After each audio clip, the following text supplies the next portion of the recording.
Tasmania. Milo snapped an axle, stuck in mud, and the oil's leaking out into the pond. You reckon this is good fun? Let's see what we've got to do to get here.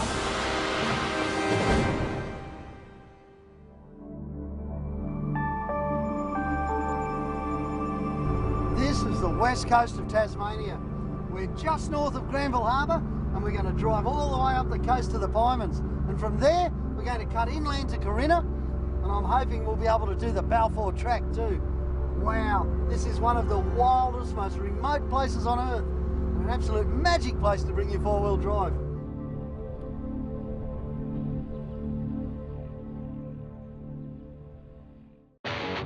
Dave Miller's driving his pretty trick Nissan Patrol. It's fully TJM equipped, just like his passenger, honest Don Shuring. Glenn Haddon's driving the AMS 80 series, and he's got Jamesy, the super coach, along for the ride. First morning of our trip, and we're blessed with sunshine. The track's pretty straightforward drive in this weather, but it doesn't mean you won't encounter any dramas along the way, as we were soon to find out. I was just happy it wasn't us. Well, for now. Hey, what's going on? Hey, buddy. Look, we're bogged to the hilt up there. Can you give us a No worries, mate. I've got a really powerful truck right behind me. Excellent. Good on you. All right, mate. I'll get out of the road. You're the knights in shining armour. And before we can even start this DVD, we've got to unblock the track. This place is wild. These tracks change from rock to sand and sand to rock pretty quickly as you're driving along. And on a day like today, the sand is pretty soft and easy to sink into if you don't have enough momentum. Especially if you're towing a couple of tons of boat behind you. Just don't run over the strap if you can help it, because it'll get tangled up. It'll take too long. Good to go? Off you go, mate. We've got Gleno on this job with a simple snatch out. He should make light work of this with that 80 of his. Yep, no dramas at all. Wait, see that? The old roof system, the truck, barely noticed it. So I reckon you guys are bush angels. Danny reckons we're bush angels for pulling him out. See you, fellas. Have a good day, eh? Good on you.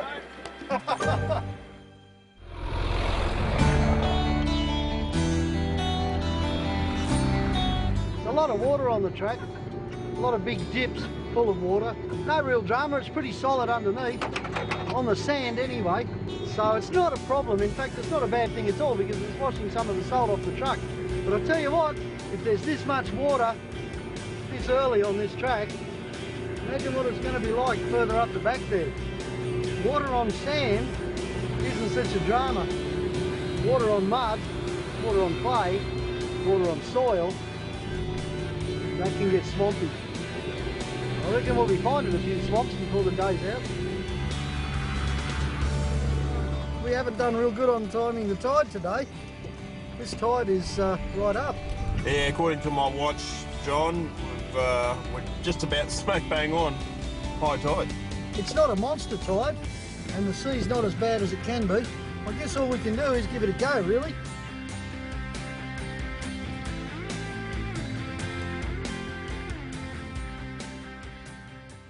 Look at that for a view. It's just glorious, isn't it? The country around here is superb. Working our way through the rocks and puddles up the back of the conical rocks. We're heading up to the Taipan River. I've been here before, and it's a fascinating lifestyle, it really is. Especially if you like crabs and abalone. This is a great place.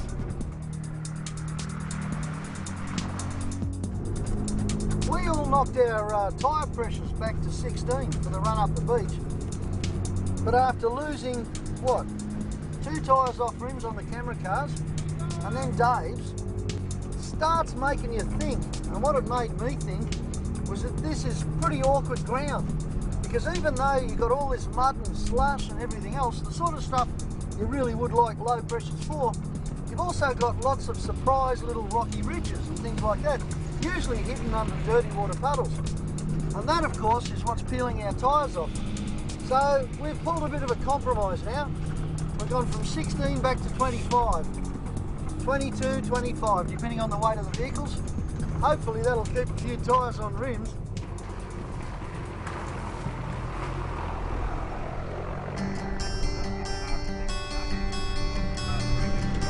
Oh, get a load of that view, guys. Wow. All the way down to the Taipan. Beautiful. The famous Taipan, eh?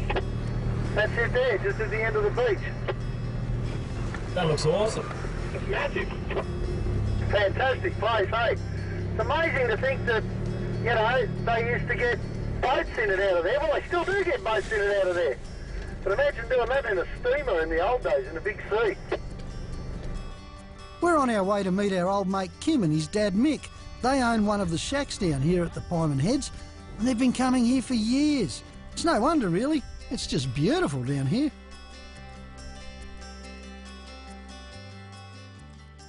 How are you, Kim? Good to see you, mate. How long have you been coming here?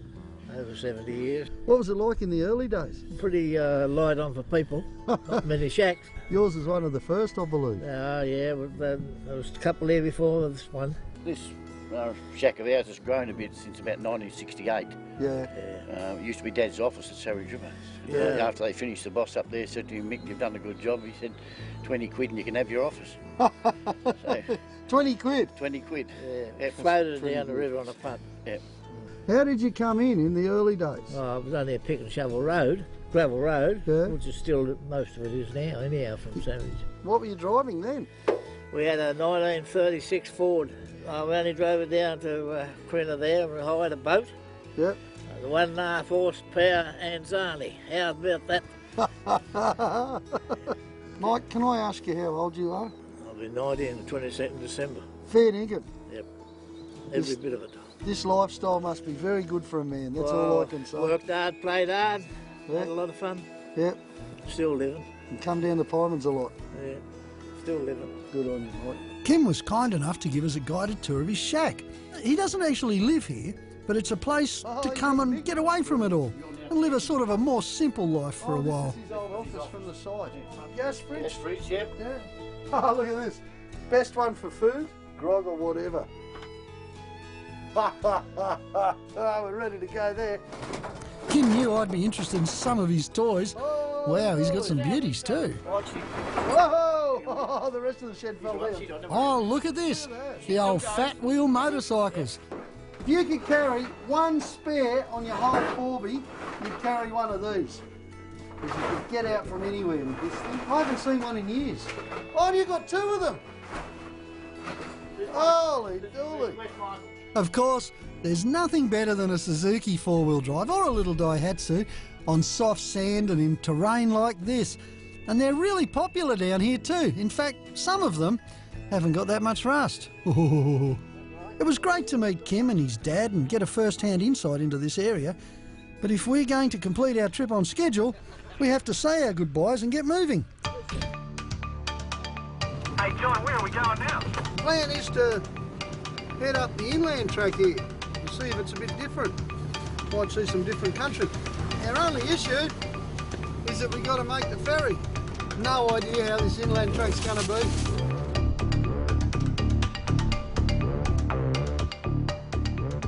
October in Tasmania isn't the best month to be doing this kind of stuff.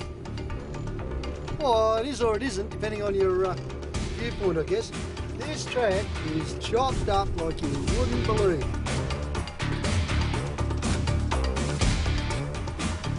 Oh, Tasmania. Wild, wonderful, free, and very wet.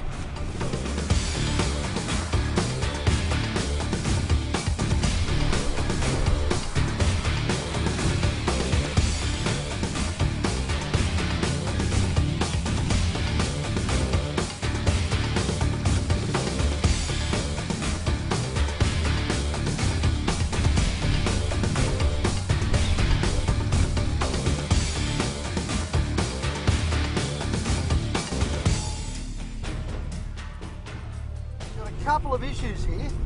One is that there's so many tracks around here. Most of them go on the same way, but it's like a bit of a rabbit warren. And the other one is that it's going to be dark pretty soon. And the combination like that, which is one you get a fair bit in uncharted bits of Australia, means you've got to practice a little bit of common sense. And in our case, that means that every vehicle has to be able to see the tail lights of the vehicle in front. Now, I'm in front, and if I make a mistake and go the wrong track, I'll get on the radio and tell the guys as soon as I can. But as long as they're following me, there's a fair chance we're all going the same way. We're not going to get lost. Well, that's the plan anyway. Whoops. There's a good opportunity to go another way. I think I'll go straight forward here.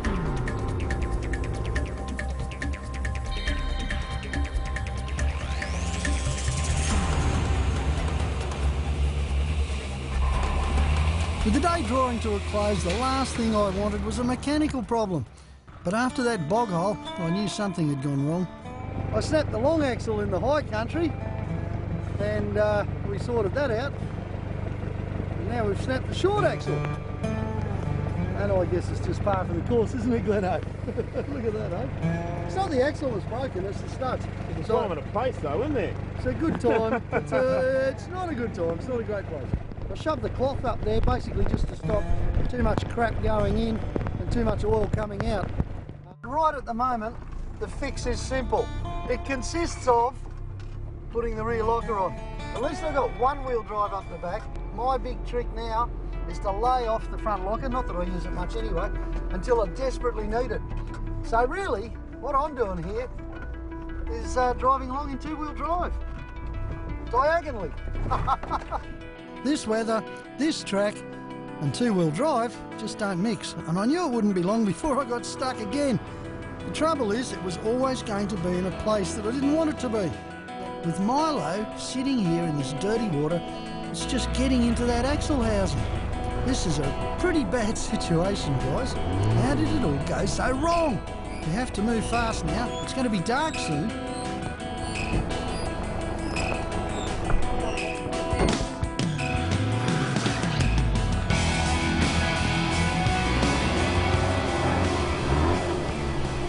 As luck would have it, and as you'd expect with a situation like this, I got stuck again and again.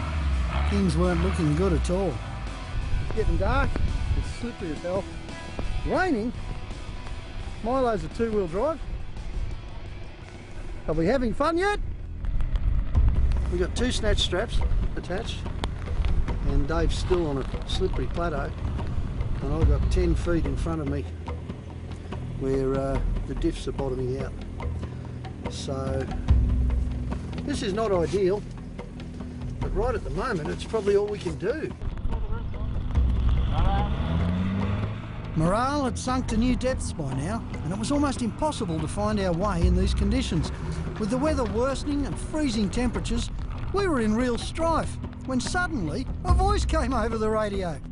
Oh, you guys there, it's coming in there in the four-wheel drives there, you're better off sticking to the water holes, real solid bottom in the water holes there. Try not to go around there. Oh, good on you, mate. Who's that? I can see your lights coming now. You're about to get to me shag when you get here. Call in and have a beer. Oh, mate, that's an offer too good. What's your name, mate? Always. Oh, g'day, Paul. This is John Roothy, mate. I'm here with the four-wheel drive action crew. Mate, that beer sounds so good. We'll be there in a minute. Yeah, it'd be nice to meet you.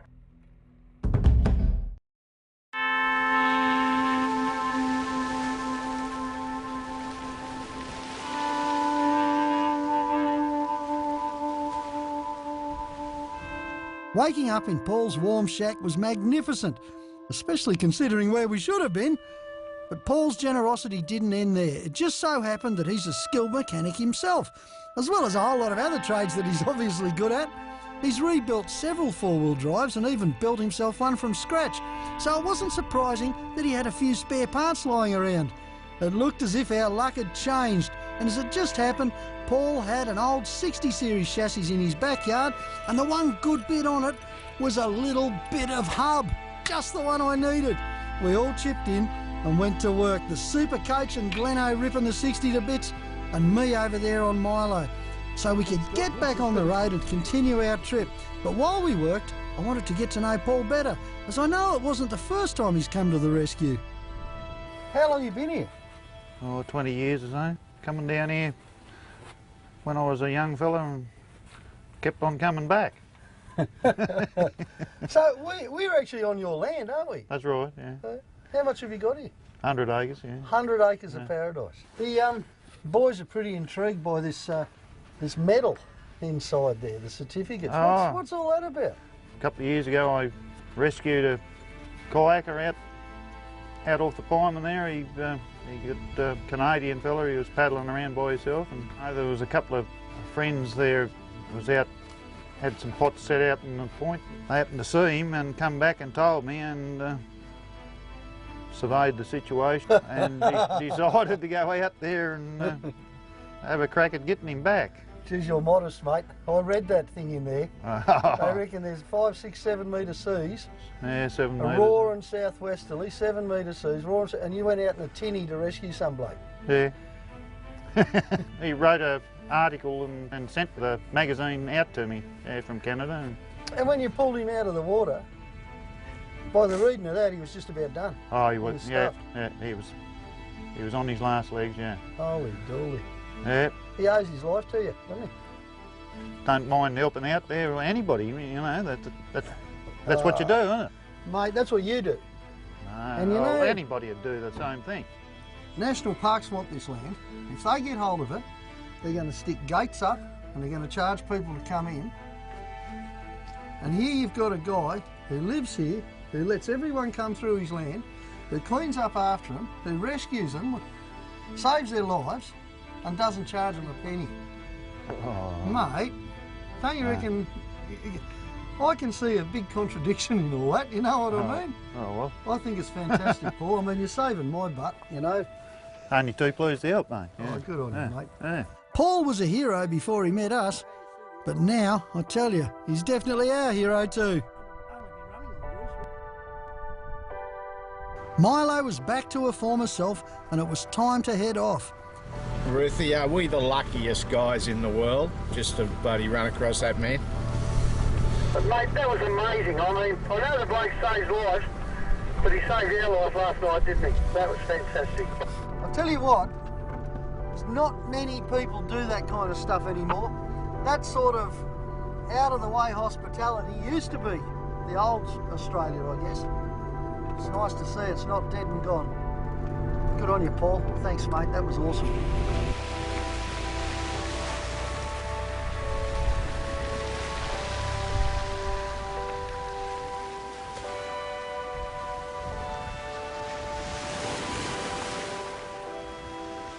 We're heading our way towards Corinna, where we'll cross the Taipan River and then make our way inland to the old mining town of Balfour.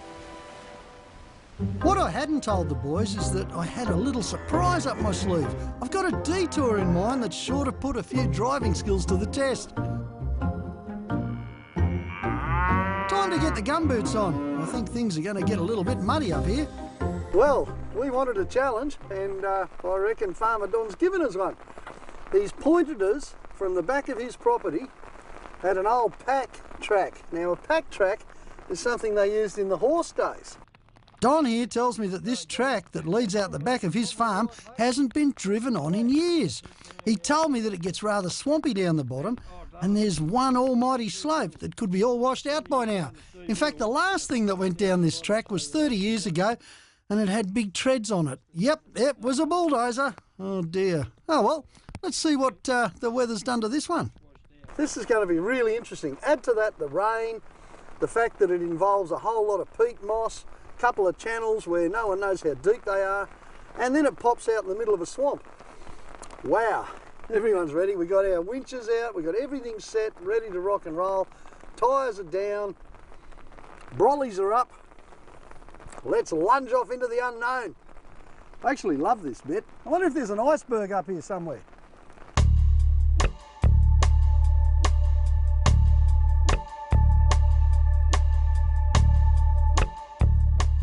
I'll tell you what, I'm just going to slide all the way to the bottom, I think. Hopefully the front of the truck will be in front of the truck instead of behind it.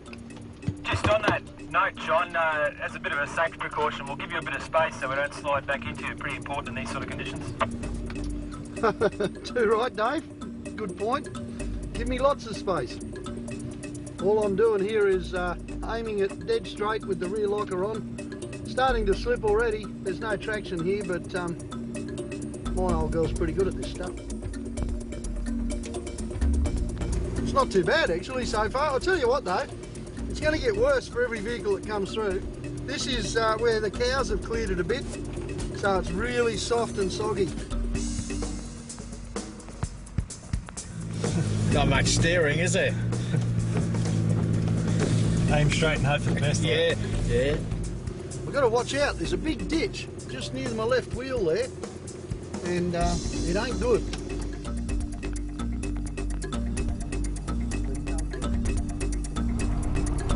I'm taking it easy because I'm on the lookout for a fence. Farmer Don tells me that when we get past that fence, that's where the fun will begin. Whoa, this is looking interesting already. Now, I've come up to this electric fence pretty easily, and Don said just go right ahead and cut it, John. I'm just hoping Don remembered to switch it off.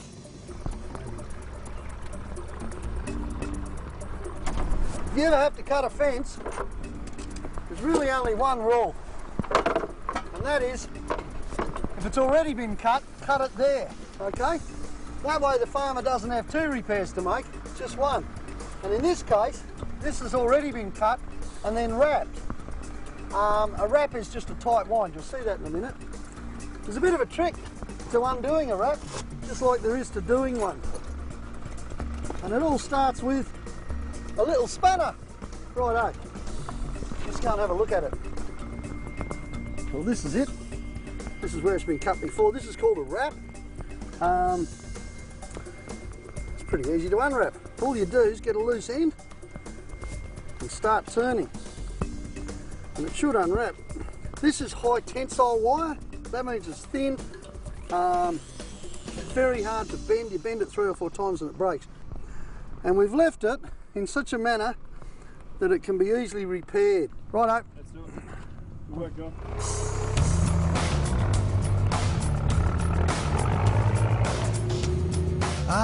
Just as Don said, we're straight into it with challenge number 1, a slippery, sloppy hill climb. Whoa, look at this, fantastic. Now this sort of country, it rains so much and it gets so soft, it's just like mud and slush under your feet. And if it's like that under your feet, it's going to be like that under your wheels too. Oh. It's a little rough ride, I think, brother. What you want to do is pick your track, try and keep it straight and use a bit of momentum to get through. And sometimes you'll find it just slip there anyway, so it doesn't really matter.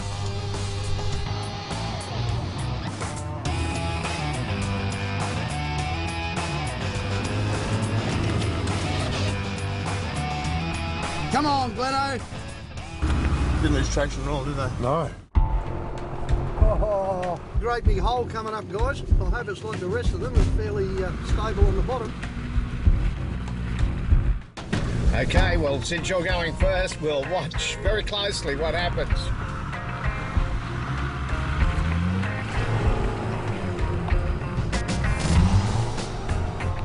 Sometimes when you're in a mud puddle that's got a reasonably hard bottom somewhere, you can find it by back and forth, back and forth, back and forth. And then when you do get clear, you've already pretty much punched a little bit of traction through a lot of it, so then you can go back, give it the berries and hopefully get through.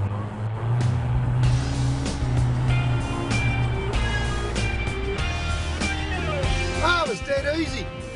Yeah, you made it pretty right for everybody else too. Lots of mumbo, guys, or I'll be snatching you. We had mumbo. Snorkels on, fellas. This looks wet.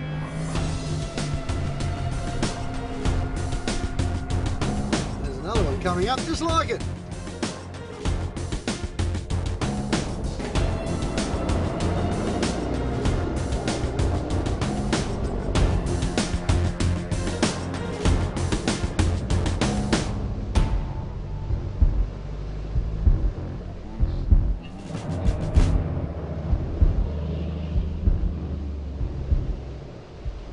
Holy dooly.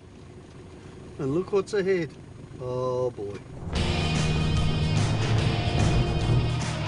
When you've got terrain like this, you don't know where the water is once you get off the track. At least on the track you can see it, and there's a fair chance that the bottom of the track is going to be reasonably solid, so you'll get a little bit of traction.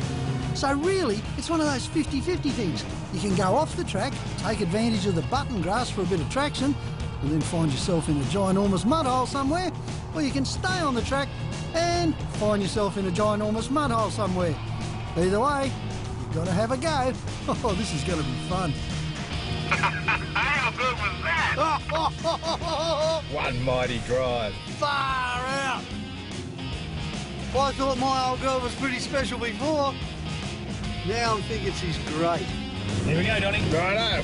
This is the deep bit. Keeps trying to kick us to the right, stay to the left.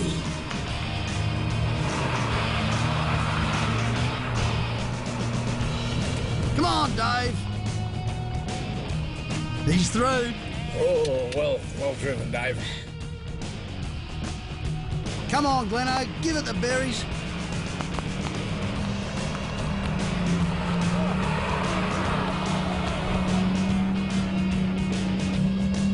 Plenty of momentum, that's what you need. Yes!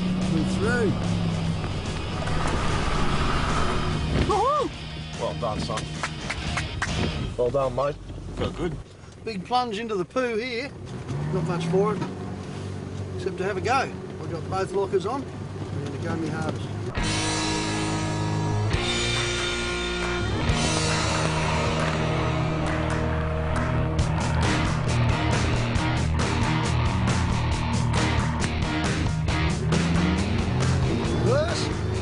Always a good gear for getting out of trouble. And that's as far as we can go in reverse. Now I'll drive forwards. The famous route technique for paddles deeper than your truck.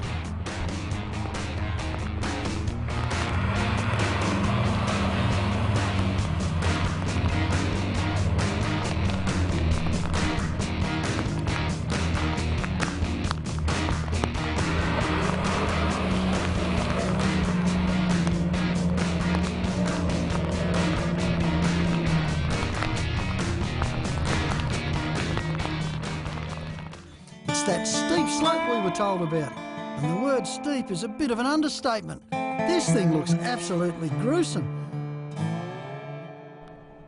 The real problem with this slope is just the sheer nature of what can happen if it all goes wrong. We've reached the hill, straight off the edge. It's one of the steepest slopes I've seen in a long time. And there's a little bit of shale underneath here, so there's a bit of solid in it. Then you get to this bit here, and this is treacherous. So we're going to knock the edge off it, hopefully. We'll have a bit of a dig here, play with the shovels. Oh well, I'm game to give it a go. And I guess if I get there, we're all in. Might do a bit of road building first though, eh?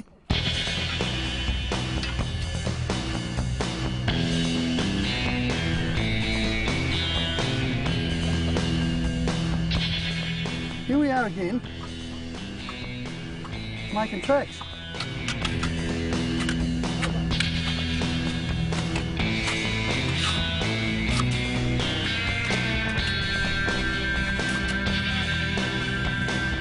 Are we going to worry about the rest of it or just let the truck flatten it? Go and do some driving, please. This slope could be pretty dangerous and a bloke could roll all the way to the bottom. So I've got to concentrate here. One bad wheel placement, one slip, and it's all over. I tell you what, I've got the rear locker in, I've got the throttle lock turned right off, I'm dragging the motor here. All I want to do is try and hold on to a little bit of traction. So there'll be no hard stabs on the brakes, no tricky stuff at all. Just straight down, take it easy, and you can guarantee I'm pretty much stuck to the seat all the way. Where's my right wheel, mate? Just come this way a fraction, John. That's it. Just drive forward on that. Righto. Whew, I'll tell you what, I'm pretty happy to be down the bottom of that one and still on all four wheels. That's even better. That one could have reshaped the roof, I tell you. Hey, who's next? Controls. Well, this sort of thing certainly isn't for an inexperienced driver. It's not the sort of place where you want to be learning how to use the clutch or finding out where the other gear is. And as far as pedal pressure goes, I guess that's where experience really comes in. All our guys are good value. They've all done lots of trips. They're all capable of bringing a vehicle down this hill. Oh, look at that. As usual, Dave's doing it dead easy in the Nissan. Glenn built this 80 specifically for horrible four-wheel driving. Wonder if he figured it'd have a lifespan of 2.8 seconds if it rolls down this hill.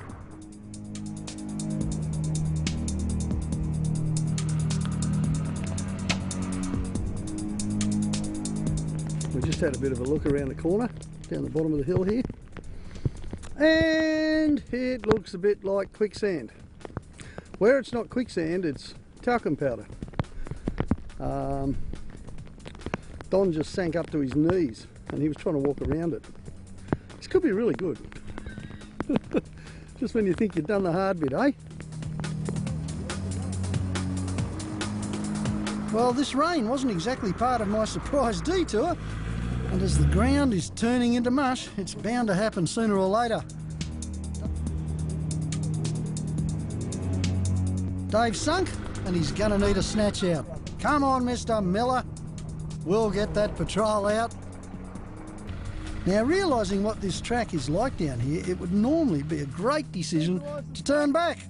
But we're committed now because there's no chance in hell we're going to get back up that slope. The only way is forward, and that's where we're going to go. Well, we're going to try and go there. Come on, guys.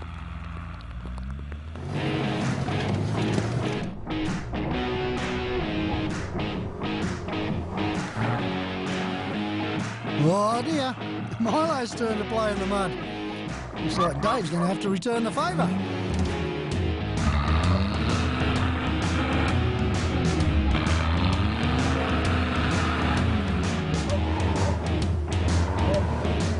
Quicksand. Let's call quicksand. Just wondering how we're going to get Milo out of here. There's nothing to pull off in front. I could probably just winch you backwards. Yeah, okay. I think that's what we'll do, mate. I'm out and we're off again. Good on you, Dave. Thanks, mate. I'm going to try and go back about 5 metres and then spear off to the left and go through the scrub. Better avoid the quicksand on this track from now on. It's not that far to the end now, and hopefully there'll be some firmer ground when we get back on the route. We made it down the farm track okay, eventually. Pretty good going. Well, the evening's fast approaching, so it's a good time to set up camp while we still have enough light to find some firewood. This is magnificent. I'm banging for a good feed. Oh, I'm glad you're hungry, because you need to be really hungry to eat my meals, I'll tell you.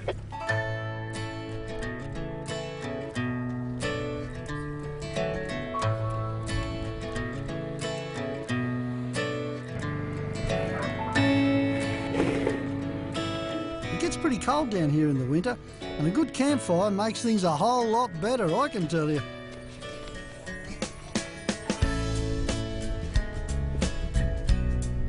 It's really good to have an awning, even though it's not raining, because tonight there's going to be a whole lot of moisture in the sky. It'll just help keep the swag a bit drier. Jack doesn't mind being under the awning either. Oh, wow. Only in Australia, eh? What a beautiful campsite. Right next to the ocean. Fireplace over here. Life doesn't get any better than that. I wonder who's got a beer. We picked up a little bit of kindling further down the track, just so we'd have something dry to kick the fire off with. Good on you guys. You know, all day long you had to keep those hot coals glowing on the front seat of the 80 series. I think that's so impressive. Righto, now here we go. It starts out with some oil in the pot. I'm using really good quality olive oil. Once the oil's starting to heat up a bit, we get the pot roast.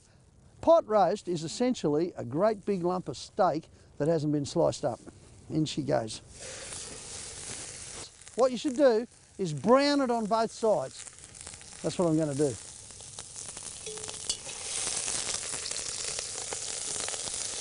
Oh mate, you got me. That's smelling great already. We haven't done anything.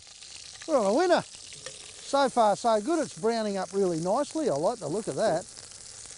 It's browning up really well. I think it's pretty important to brown the meat. I'm assuming that right from the start, because if you do that, it always gives that extra crispy flavour on the outside of the roast. In a minute, when everything's in there, we're going to put this roast in the fire. Be too late then to give it that nice crispy thing on the outside, you know, and that really makes a good roast. So it's a good idea to add the salt and pepper to taste about now. Oh, gee, it smells good. We're doing well. Once that's hooked up a bit, next thing we do is add some mushrooms. In they go. And some onions. There we go. Anything that's got mushrooms and onions in has got to be good, hasn't it? Okay, 2 cans of Guinness Extra Stout. No worries. Bingo, here we go, mate. Oh, look at that. I've always wanted to open 2 cans of beer at once. What do you mean I usually do? There we go. Get a couple of cans. You want it about 2/3 covered, so we might have to add some more in a minute, but there's a few other things to go in. This is apple cider vinegar. That's probably about 1/4 cup or something like it, you know, we'll get there. 1 cup of brown sugar. I know what's happening here, don't you? We've got the Guinness in there, we've got the brown sugar, we've got the vinegar. We're coming up with a malt. It's going to be a very malty taste happening here. That'll do. Another can of Guinness. There we go. Okay, now where's the lid? Well, I'm thinking probably 1.5 to 2 hours in the fire.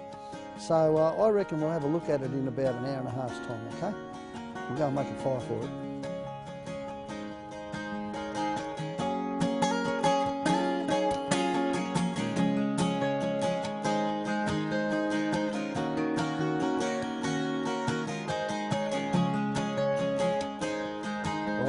Oh, boy, that smells good. Mate, you could be on a winner. Oops. Look at that. How good is that? Wow. Oh, it's done beautiful. It's kind of like medium rare. And I think that could be perfect. We made up some mashed potato. I don't have to tell you how to make mashed potato, do I? I hope not. We'll do this restaurant style because it's really deserving of it, I think. And I need a taste tester. Where's Gleno? Do you want to give this a taste? Come on up, mate. I'll just put a little bit of the mushroom sauce on top. You know what? I think this is going to be restaurant quality, Gleno. It smells good. It smells really good, doesn't it?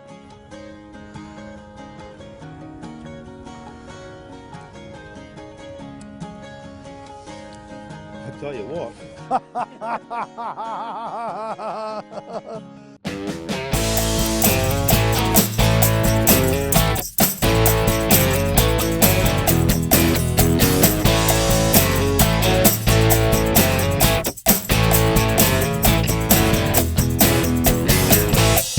G'day! Welcome to Roothy's Ruthless Tales. Go on, grab a slice of fair dinkum, Australia. Get your dose of Roothy and put a smile on your dial.